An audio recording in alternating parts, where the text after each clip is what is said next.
Assalamu alaikum wa rahmatullahi wa barakatuh. Efrem Suleiman Novo. Yabie new sites wo Brata Junction.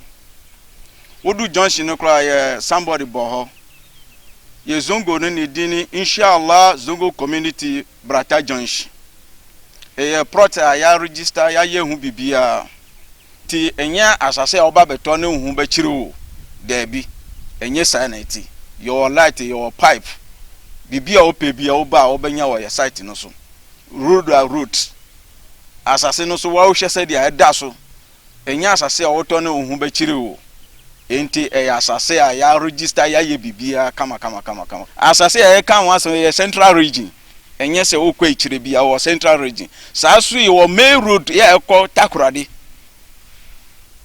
utra kutika kra bibia mo pae ebo no utra ho kakrape Brata Johnson obohu ye sandboard nti enye ekwan a eye yira kwan ufu omu amukọ Takoradi Cape Coast a ufu omu a ka kire mo se misi o Brata Junction umbesi o pepepepepe wadu asase no so anu no asase no ni main road no ben ugina plot no so ohu main road no direct number na our screen no so no fresa number no onsabe kaye order Obe San Fresa number wo yibio 055 055 75 63 63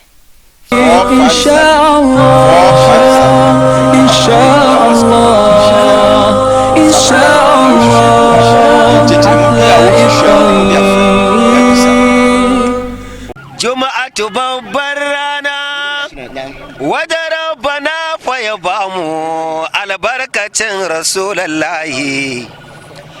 Juma'atu babbar rana wadda rabbana fa ya bamu albarkacin rasulullahi.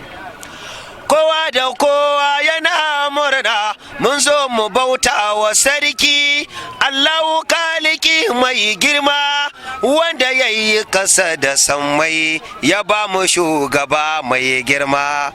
Juma'atu babbar rana Allah dan girman rasula dan darajar rasulallahi ka kare muna mai gana ka kare muna mai gana imamul kullu baban kowa. Hausa television na murna sun zo su dai taya muna aiki su nuna mu a cikin duniya. Juma'atu babbar rana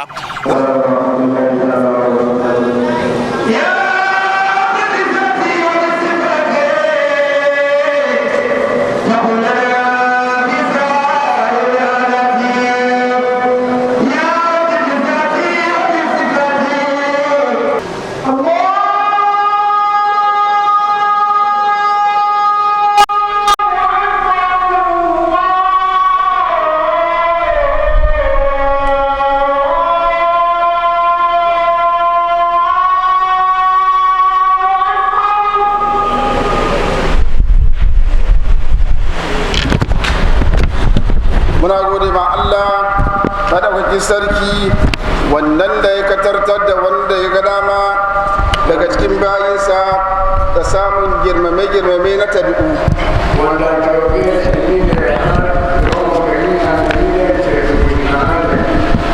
Allah wannan da ya shirar da bayinsa da abin da yake samun tsira ke cikinsa da kuma samun daɗin kansu a nan ga duniya har zuwa lahira.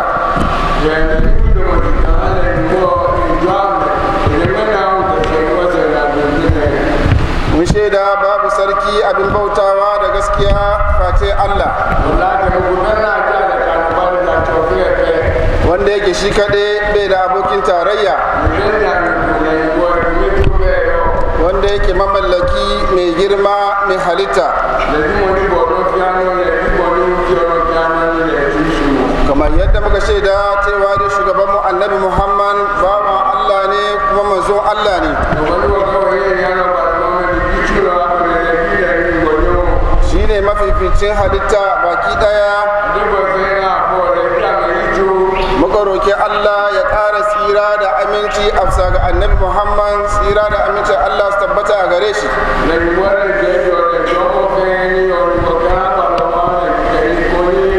wannan tsira da aminci ya kai ga alayen gidansa da kuma sahabansa da waɗanda suka biyo baya da kyautayi har zuwa ran tashi alkiyama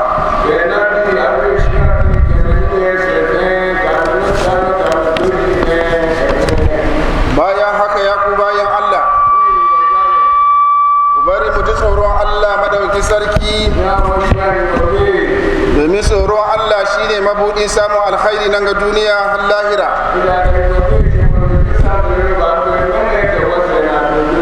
babu shakka ko wanda daga cikinmu ya san abin da duniya yake ciki na kumci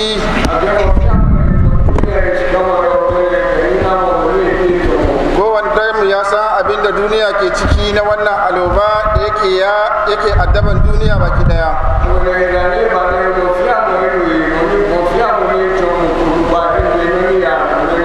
wannan kuma ya faru ne dangane da sakaci da mu al'umma annabi Muhammad sallallahu alaihi wasallam muka yi na wurin koyi da tabi'an nan na annabi Muhammad sallallahu alaihi wasallam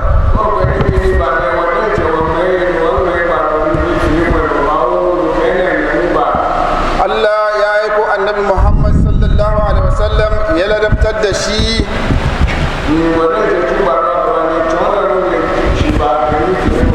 ya ladabtar da mu al'umma annabi Muhammad akan harshen annabinmu da abin da yake tsira ya tabbata a cikinsa da kuma daɗin kai ya tabbata a cikinsa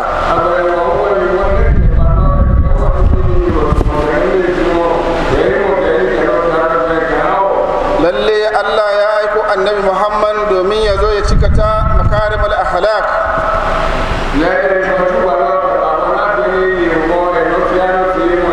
annabi Muhammad ya cika ta wa'annan tabi'o'i da zancensa da kuma ayyukansa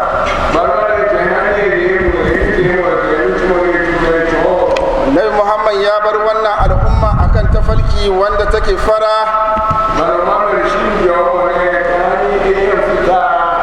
ba mai kaucewa ga barin wannan tafalki face wanda yake halakakke mai yawan kwakwanto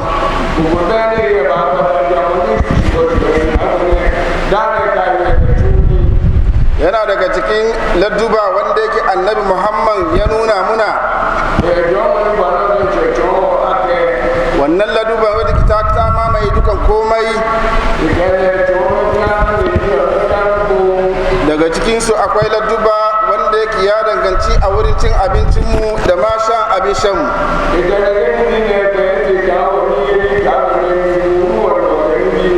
da ladduba wanda yake ya danganci wurin tufanmu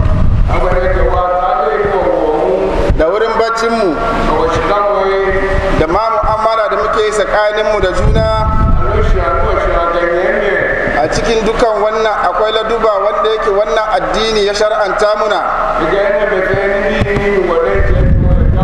wanda yake in mun bibi wannan laduba da mu kubuta ga barin bacin rai da kumci na duniyan nan da mu zama a cikin dadin kai da kuma samun tsira daga cikin wannan laduba annan Muhammad ya nuna mana in da mu ci abinci mu yi kokari mu ci da hannun damanmu in da mu sha abin sha mu yi kokari mu dauki wannan da hannun damanmu bayan haka kan mu ci abinci mu ambaci suna Allah ko da ma da bismillah ne annan Muhammad na ba mu labari duk wanda bai ambaci suna Allah ba a lokacin da zai ci abinci ko dai sha abin sha dai yi shaidani dai musharaka da shi a cikin wannan abinci ko abin sha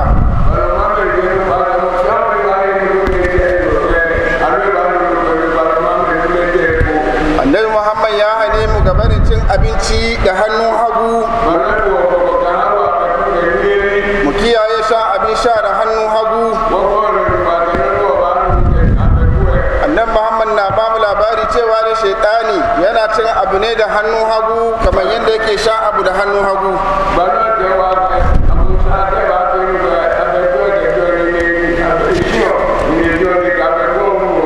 har wa yau annan Muhammad na ba mu labari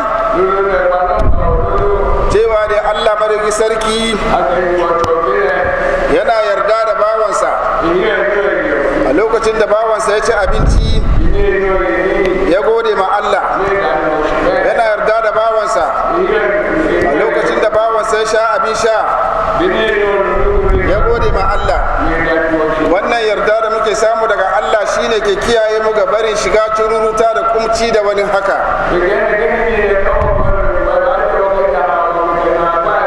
Yana daga cikin ladduba na wannan addini wanda yake ya danganci ainihin abin sawan mutufanmu. Sunnan da annabi Muhammad ya nuna mana shine ko yaushe bawa Allah da aka sa wani tufafi ka soma ta dama, ka sa hannunka dama, sannan ka sa hagu, haka nan ma a wurin kafafunka inda ka sa takalmi ko wando ka sa kafan dama, sannan ka sa na hagu. A wurin tube wannan tufafi annabi ya nuna mana mu tube ta hagu. Yana daga cikin karantarwa annabi Muhammad sallallahu alaihi wasallam yana faɗi muna ko yaushe bawa Allah ka sa wani sabon tufafi ka gode ma Allah madaukakin sarki wannan da ya azurta ka wannan tufafi ba daga dabaranka ba daga karfinka ba. Godiya Allah akan wannan ni'ima yakan zama dalilin Allah ya ƙara mu a cikin lafiya da kuma samun yalwa. Har wa yau annabi Muhammad ya ladabtar da mu har ma a wurin baccinmu ya ce in da mai bacci mu yi kokari mu kwanta ta hannun damanmu, kuma mu yi kokari mu yi bacci alhalin muna da tsarki, mu ambaci Allah madauki sarki, mu dinga wannan ambaton Allah har kwana ya rinjaye mu. Annan Muhammad na ingiza mu karanta wasu ayoyin Allah kamar ayatul kursi a lokacin da damu shiga bacci.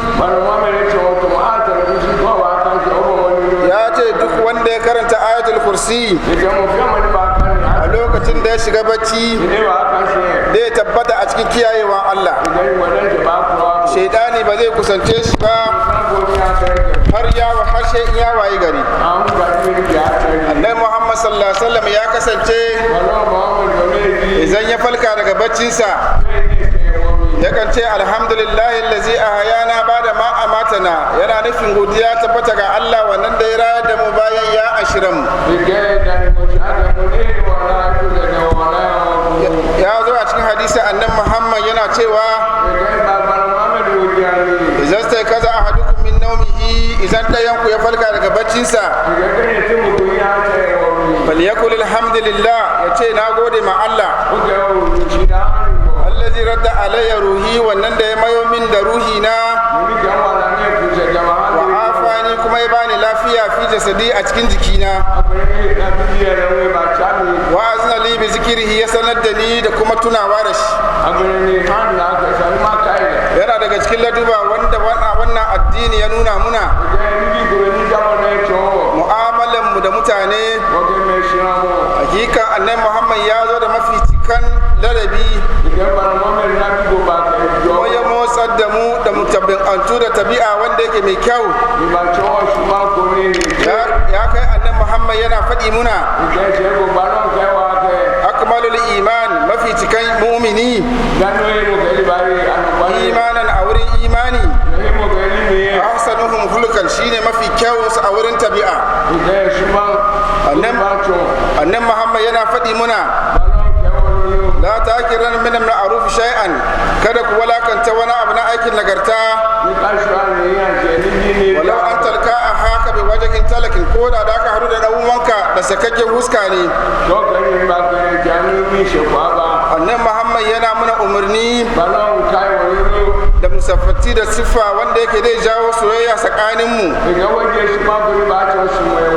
wanda zai kawo soyayya tsakanin mu'minai ya ce Allah yakan sanya lada mai girma a cikin yin haka. Nan Muhammad na faɗi muna ya ce wallahi na rantse da Allah la tadkhulul jannata ba za ku shiga aljanna ba hatta tu'minu she kun yi imani da Allah wala tu'minu ba za ku zama mu'minai ba hatta tahabbu she kun so junanku. Ala adullukum ala shay'in yace dan nuna muku afsa ga wani abu idza fa'altumu idan kuka aikata wannan abin nan tahabbtum da ku so juna shine ce afshu salama bainakum ku dunga watsa sallama a tsakaninku. Bari mu ji tsoron Allah ya ku musulmai mu ladabtu da tabi'an nan na annabi Muhammad sallallahu alaihi wasallam. Mun yi haka da mu samu hauhawa wanda yake cikakke a cikin halittarmu. Da mu rabunta kuma da samun alkhairi nan ga duniya da lahira. Allah madauki sarki yana faɗi muna cikin alkur'ani shi Allah ya kawo mana ladubba na addinin musulunci ne domin yana nufin ya muna bayanin yadda za mu yi rayuwa wanda yake mai kyau, kuma yana nufin ya shiryar da mu ta falkin wa'annan da sun ka gabace mu ne, kuma Allah na nufin ya anshi tubanmu ne. Allah ya ce shi Allah masani ne kuma gwani ne mai aje kwarya a gurbinsa. Har wa yau Allah na faɗi muna a Qur'ani Allah na nufin ya anshi tubanmu ne, kuma wa'annan da yake suke bibiyar sha'awansu su kuma suna nufin su karkatar da mu ga barin tafalki wanda yake mai kyau. Akan haka ya saura gare mu ya ku bayan Allah mu yi kokari mu tabi'antu da tabi'an nan na annabi Muhammad sallallahu alaihi wasallam, in dai muna nufin samun tsira nan ga duniya da kuma gobe kiyama. Dangane da haka ne shekannanmu malummanmu suke muna magana na kwazantarwa. Daga cikinsu akwai wanda ke faɗi muna wa man bi sifatil mustafa ala kullahu hayatan wa mautan nala izan mubaddala, yace duk wanda ya ladabtar da kanshi da irin ladabin nan ko sifan nan na annabi Muhammad sallallahu alaihi wasallam,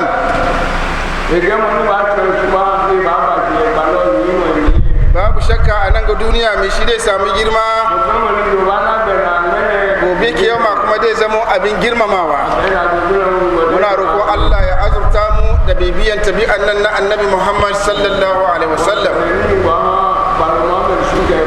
Muna roƙon Allah iyayenmu da malumanmu da sauran dangi ba so koma ga Allah, Allah ka jikan lahiransu. Wa'inda ke cikin rahama Allah ƙara musu rahama, wa'inda ke cikin wani haka Allah ka yafe musu. Malumanmu da iyayenmu da ke gida ba lafiya Allah ka tada kafaɗunsu.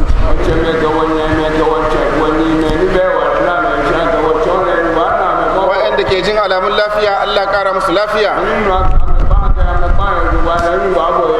Marasa lafiyan kuma Allah ka ba mu lafiya baki ɗaya. ربنا لا تؤاخذنا إن نسينا أو أخطأنا ربنا ولا تحمل علينا إصرا كما حملته على الذين من قبلنا ربنا ولا تحملنا ما لا طاقة لنا به واعف عنا واغفر لنا وارحمنا أنت مولانا فانصرنا على القوم الكافرين. عباد الله إن الله يأمر بالعدل والإحسان وإيتاء ذي القربى وينهى عن الفحشاء والمنكر والبغي يعظكم لعلكم تذكرون. قوموا إلى صلاتكم يرحمكم الله.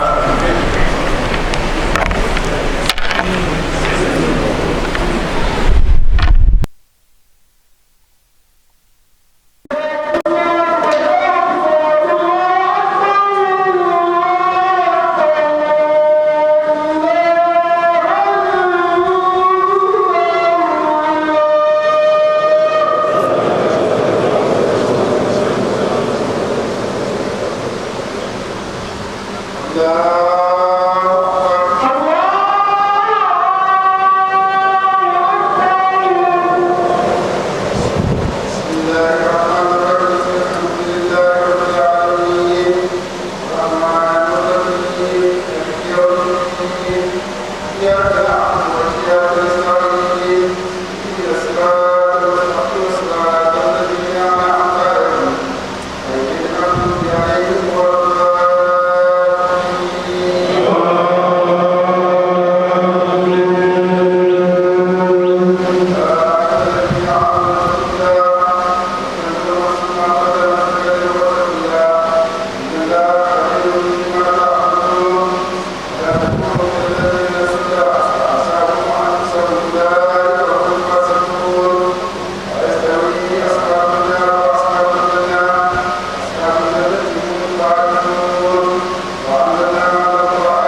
Assalamu alaikum wa rahmatullahi ta'ala wa barakatu. Kamar yadda kuka sani kowane bakwai muna kawo muku sallan juma'a a nan babban masallaci na Ankara, wato Abso Kai Central Mosque ne. Wannan kowa ya sani da National Chief Imam Professor Sheikh Usman Nu Sharabtu radiyallahu ta'ala anu yake ba da sallah. Amma alal hakika wannan bakwai mun yi wato wannan ya ba mu sallah shine dan nasa wanda muke kiransa a Sheikh Ma'az Liman Abbas, shi ya ba mu sallah wanda yake jagoranci wato National Chief Imam shine ya ba mu sallah kuma ya ba mu kuma ta'adodi na Annabi Muhammad sallallahu alaihi wasallam wanda yake mun sake saboda shine wannan ciwo na wato coronavirus yake son ya haye muna wato mu musulmai, ya ba mu kuma shawara cewa in za mun bi abubuwan da yake Annabi Muhammad sallallahu alaihi wasallam ya ajiye muna kan dokoki da hakoki da kuma irin shirye-shiryen da yake ya ajiye muna, to da wannan ciwo wannan annoba ina jin mu musulmai da mun fita a cikinsa. Yasa ya ba mu shawara kuma mu biye da abinda Annabi Muhammad sallallahu alaihi wasallam ya gaya muna. Akan haka mun ba da sallah, muna gaishe da dukkan musulmai, muna muku barka da juma'a. Allah maimaita muna, Allah ya kai mu badin badida. Ni ne naku Muntala Garba, wato coordinator na Hausa TV. Salamu alaikum sarauta. Wa alaikum assalam wa rahmatullahi ta'ala wa barakatuhu. Sarki ko mun san sunanka da sarautan da kake yi? To sunana Sarki Muhammadu Lawan Garbe, sarkin zangon tuta a Baso kai gaba daya. Wannan ji sarki ka zo dai yau kai sallan juma'a kuma mun ga wani limami ne daban wanda yake a sanin mu mun san wato jini ne na liman Abbas kuma ɗa ne na national chief imam. Ko me da ka ce kan wannan bawan Allah da yake ya ba mu sallah? To shi wanda ya ba da sallan nan da ba wani abu da za mu ce illa mu taya shi munna, kuma dan gida ne da yake ga malam, kuma jiya da dare aka sanar da ni cewa malam ya ce shi zai ba da sallah. Sarkin Hausawa da su gidan kadar Ingilishi su suka kirawo mu suka sanar da mu cewa malam ya turo ɗansa ya ba da sallah yau, akan haka mu zo mu taya su munna, kuma mu taya shi kuma malam munna. Ce to shi ke tun da an sanar da mu to za mu kawo jiki, to abin da ya sa muka kawo jiki kenan. Sarauta, ina ji wannan bawan Allah da ya ba da sallah ba mu taba samun cikakkun sarakai haka an tsaya bayan wani fiye da malam suka tsaya suka yi sallah, ko yana da wani salo ne daban da yake tare da sarakai da yake ya jawo sarakai irin haka? To in zaka duba shi wannan bawan Allah kusan yana tafsiri gidan sarkin Hausawa na Beta Accra, a nan yake tafsiri, sannan kuma su ne waɗanda suka sanar da mu abinda zai kasance yau na batun shi zai ba da sallah. To shi an ka gani mu ma mun an shi sako ne daga wurinsu, kuma amma abinda muka sani na zahiri shine malami wanda yake musu tafsiri a nan gidan Kadil English. Kisa yau kuwa malamin da yake musu tafsiri in wani abu ya same shi irin haka to suna da daman da za su taya shi munnan haka. Kisa kuma bayan haka nan su kuma wayanda duka suke karkashin su musamman sarakuna za su sanar da su cewa su zo su taya su munna kan cewa malamin da ke musu tafsiri yau ya kai fagen da an ce shi ma shiga cikin sahun masu ba da sallan juma'a nan Greater Accra. To sarauta, kowa muna barka da juma'a mutane ɗaya ko zuwa biyu. To muna masoya duka da wanda suka halarci wannan masallaci da kuma musamman mutanen gari na Abso Kayan Zangon Tuta, ina musu barka da juma'a, kuma ina ma kowa mutanen Ankara gaba daya barka da sallah. Salamu alaikum sarauta. Wa alaikum salam rahmatullahi barakatuh. Sarauta, ko mun san sunanka da sarautan da kake? Sunana Alhaji Redwan Muktar Abbas, ni ne sarkin Fadama. Na'am, sarauta, to gwamnati da ko mu ce president da ya ajiye wasu dokoki da yake wanda da a kiyaye kan wanga ciwo na COVID-19 coronavirus, kamar yadda ya ce masallatayyan mu da ceci mu a yi waton bada wato sarari na mita ɗaya, a sa nose mask, a yi wanke hannu, sannan kuma ka a wuci awa 2 a cikin masallatayya. Da ka zo kai sallah nan me ka gani akan wato dokokin da yake shugaban kasa ya aji? Alhamdulillah, wannan da tambaya da kai yana da muhimmancin gaske. Wato gwamnati a duk lokaci da zai yi magana yana dogara akan mu musulmi. Gani sun yi imani cewar mu musulmi muna jin maganar ko kuma dai umarni na shugabanninmu, saboda haka a koyaushe shi suna rufe zuwa ga shi babban limaminmu ya yi wa al'ummanmu magana. Abin da na zo na iski masallaci yau a hakikanin gaskiya yana da ban tsoro. Muna bukatan mu ajiye waɗannan ka'idodi da aka gindaya mana, mu tabbatar ana amfani da shi. Zaka iske mun cunkushe, muna kurkusa da juna, sa'annan akwai wasu ma ba su amfani da amawalin nan max din nan ba su sa ba, ka gani. Sa'annan ya kamata kamar mutum ya shigo masallacin ya wanke hannun shi, in bai ma samu ruwan wanke hannu ba to sanitizer nan ya shafa hannunsa. Saboda me wannan cuta a wannan karo na biyu ya fi tsanani fiye da wancan karo. Shi yasa hankalin gwamnati ya tashi, irin yadda yake yaduwa cikin sauri yana da ban tsoro. Shi yasa don ibada ya zama ibada ba da shi mutum ya jinye jikinsa kwana 2, to amma kuma ya zama bautan ubangiji ne. In ka yi shi a gida baka jin daɗi sai ka zo masallaci. To in ka zo masallacin, ku da ke tabbatar da ka'idodi na masallacin, ku make sure an bi waɗannan ka'idodi. Wannan shine zai kiyaye mu, tare da kuma addu'a. Kaji huɗuba da liman yayi duk ya dawwama ne akan wato batun covid-19 din nan, irin abubuwa da shi liman ya nuna mana cewa annabi muhammad sallallahu alaihi wasallam ya tsaranta mana mun da muna amfani da shi, da musulmi sai kurun gaban shi gadi wannan cuta ko kusa da mu ba zai ba.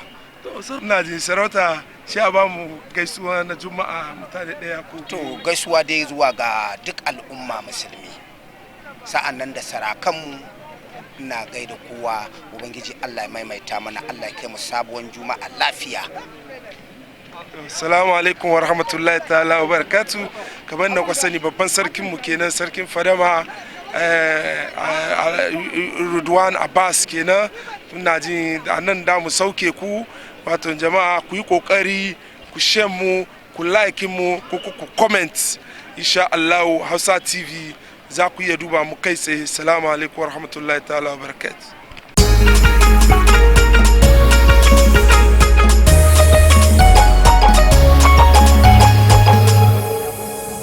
Hausa Television.